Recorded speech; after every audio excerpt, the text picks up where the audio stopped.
ఏమండి మన అమ్మాయి గాయత్రి వస్తుందంటే ఒక 5 నిమిషాల్లోనూ భోజనానికి వచ్చేస్తానని చెప్పింది.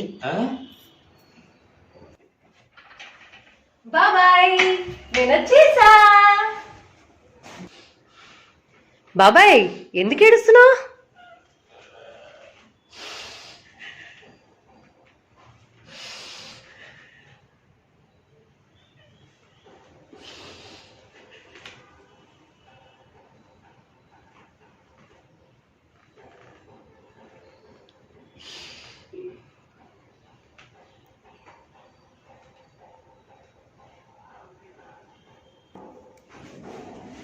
అదేంటి బాబాయ్ అంతలా ఏడుస్తున్నావు?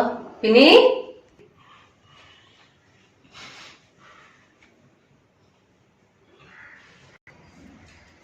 బాబాయ్ నీ మధ్య మరీ ఎక్కువ సతాయిస్తున్నావా ఏంటి?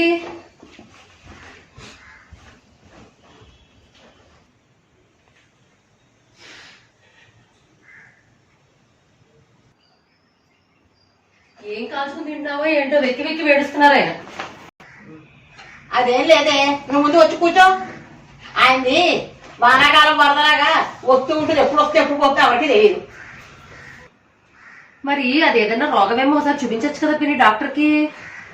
అది డాక్టర్ చూపించే జబ్బు కాదమ్మా. మరి ఎలా తగ్గడం పిన్ని?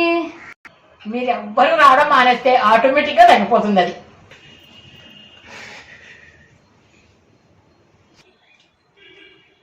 ఏంటి పిన్ని అర్థం కాలేదు? ఇప్పుడు నువ్వు వచ్చేవాళ్ళ ఇంట్లోకి చూడు, తన్నుకుంటూ వచ్చేస్తుంది ఏడుపు అక్కడ. జస్ట్ ఇప్పుడు ఒక్కసారి బయటికి వెళ్ళు, తడిపి రాతగరపురం పెళ్ళి ఉంటుంది, తక్కువ అయిపోతుంది అంతే. ఇదేదో చిత్రంగా ఉందే పిన్ని. చిత్రమా? మామూలు చిత్రం కాదు. మొన్న మా అక్కలు చెల్లెళ్ళు వచ్చి 4 రోజులు ఉన్నారా. మరి మళ్ళీ వచ్చారుగా పెద్దమ్మ వాళ్ళు 4 రోజులు ఉండడానికి. అవును, మళ్ళీ వచ్చేసింది గట్టి దగ్గర గోదావరి లాగా.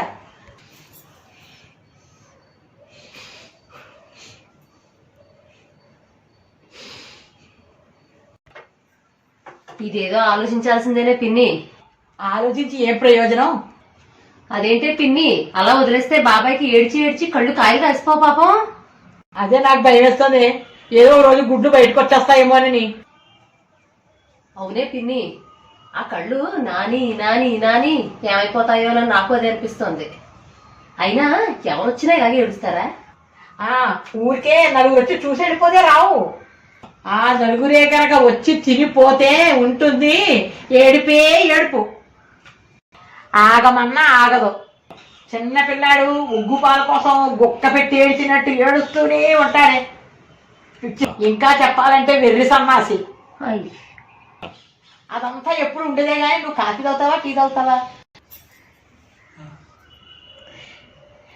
మంచి టిఫిన్ చేసుకుని తిందాం.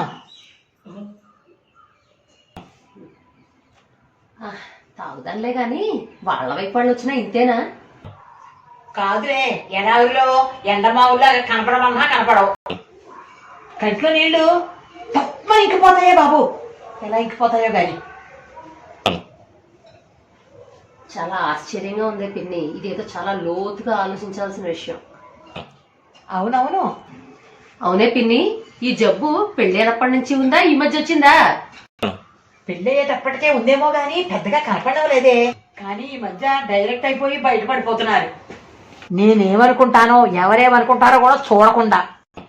భక్త కన్నప్ప సినిమాలో శివుడు కన్నీళ్లు కారినట్టు ముందు చిన్న చిన్నగా మొదలై చుట్టాలు పెరిగేటప్పటికి రక్తాశ్రువులై పెరిగిపోతున్నాయి.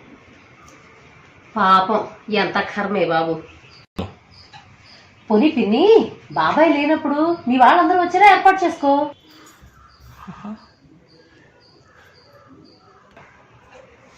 బాబాయ్ లేనప్పుడు మన వాళ్ళందరూ వచ్చి, బాబాయ్ వచ్చేసరికి మన వాళ్ళందరూ బయటకు వెళ్ళిపోయిన ప్లాన్ చేసుకో.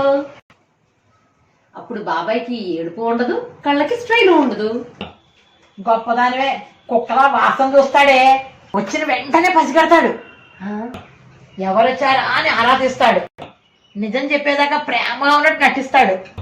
నిజం తెలిసాక ఇక చూసుకో వెక్కి వెక్కి వెక్కి వెక్కి ఏడుస్తాడు. ఆపమన్నా ఆపడ చూడు. పైగా నిజాన్ని దాచిపెట్టానని ఒకటే గగ్గోలు. ఇగో చూడు, ఏదో లక్ష మోసం చేసేవాడిని చూసినట్టుగా. బాబాయ్ని చూస్తే నాకు చాలా జాలేస్తుంది. ఇదేం ఎంత జబ్బు. మరి నీకే అంతగా జాలేస్తే మరి నాకేం వెయ్యాలి? ఎప్పుడు ఈ కన్నీళ్లు గట్టి దిగి నన్ను ముంచేస్తాయో అని భయం వేస్తుంది. ఇలాంటి వెంత జబ్బుకి విరుగుడు ఏంటంటావు పిన్ని? ఏముంది, ఇంటికి వచ్చే ప్రతి వాడు ఏదో ఒకటి పట్టుకురావాలి. అప్పుడు పొద్దుతిరుగుడు పువ్వు విచ్చుకున్నట్టు మొహం అంతా విప్పారుతుంది.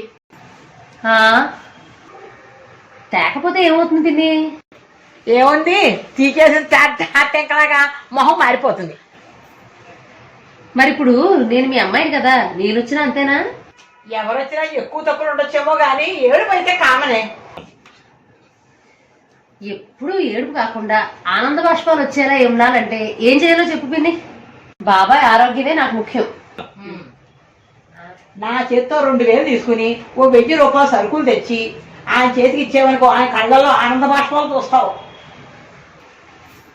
ఆహా, అప్పుడు ఆ 2000 నువ్వు ఇచ్చిన విషయం తెలిసిపోతే ఇంకేమన్నా ఉందా? జీవితాలు సర్వనాశనం అయిపోవు. భూమి గుండ్రంగా ఉండవలసింది వంకటింకరగా తిరిగిపోదు. ప్రశాంతంగా ఉన్న ప్రకృతి విలయతాండవం చేయదు. ఉన్న ఆకాశ ఆనందం ఆవిరైపోదు. ఏతావాత చెప్పొచ్చింది ఏమిటంటే నువ్వు తొందరగా వెళ్ళిపోతే ఆయన ఏడుపు అవుతాడు. ఆల్రెడీ ఆయన పొద్దున్నుంచి ఏడుస్తూనే ఉన్నాడు. ఏడవడం ఆపడం, ఏడవడం ఆపడం, ఏడవడం ఆపడం. అంటే ఎవరో ఒకరు రావడం వెళ్ళడం, రావడం వెళ్ళడం, రావడం వెళ్ళడం జరిగిందనమాట.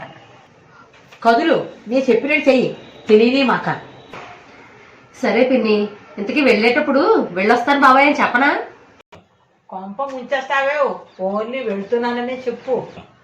వెళ్ళొస్తాను అన్నావంటే రాత్రంతా జాగారమే నా పని. ఆయన కుళ్ళి కుళ్ళి ఏడుస్తాడు, ఆపడం మాత్రం నా తరం కాదు. అది బాబాయ్ వరుస. అర్థమైంది పిన్ని, బాగా అర్థమైంది.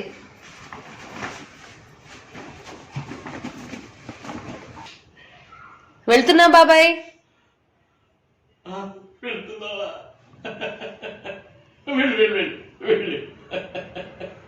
అమ్మాయి ఓసారి ఎక్కరా? వస్తున్నా పిన్ని.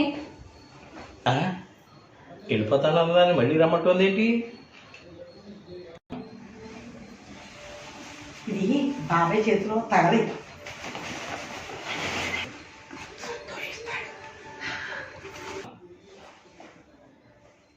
అన్నట్టు బాబాయ్ వచ్చిన వెంటనే ఇద్దాం అనుకున్నాను, మీకోసం తెచ్చాను, తీసుకోండి.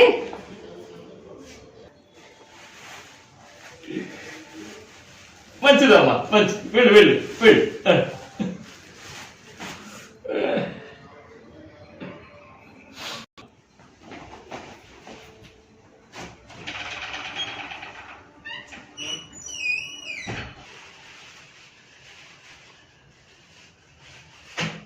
అవును, ఏవో ఓసారి రారా. నువ్వే. ఏంటండి? అవును, ఇలాగే వేరుశనక్కాయల మూట ఒకటి ఉండాలి మన ఇంట్లో. బాగానే చెప్పారు. వెనకడికి ఎవరో ఎరకెరగట్టుకుని ఉందా మాట్లాడాలన్నట్టు దేశంలోకి వేసరకాయల కొట్లు ఉండవా ఇంకా?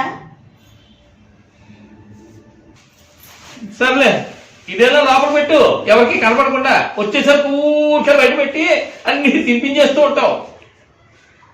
సర్లే, నా జీవితానికి ఎక్కడ దొరికాడు రా బాబు.